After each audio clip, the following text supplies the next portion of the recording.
Presidente Serracchiani, la Barcolana riconosciuta dal Ministero dello Sport col patrocinio, quindi un altro valore aggiunto che si aggiunge al prestigio della regata. Sì, un valore aggiunto anche perché ormai abbiamo superato l'idea della semplice regata, parliamo di un evento che dura ormai 10 giorni con 347 eventi collaterali e quindi è ormai veramente una festa di popolo, popolare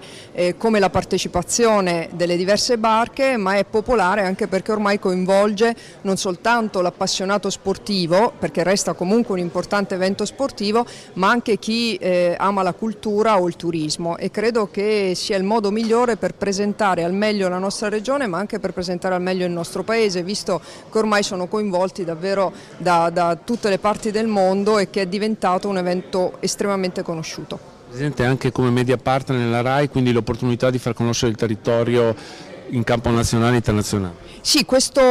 passo, questo riconoscimento che ha fatto il Ministero dello Sport appunto attraverso il patrocinio di evento, che è un evento che non soltanto serve per far conoscere lo sport, si accompagna alla decisione quest'anno della RAI di essere un media partner estremamente presente, con diverse testate, dalla linea blu ai TG regionali fino ovviamente alla sede di produzione di Trieste, ma piuttosto anche le radio, e credo che sia davvero, guardandolo da amministrazione regionale, il modo migliore non solo per farci conoscere e dare visibilità, ma anche davvero per sfruttare al meglio, valorizzandole, le bellezze del nostro territorio.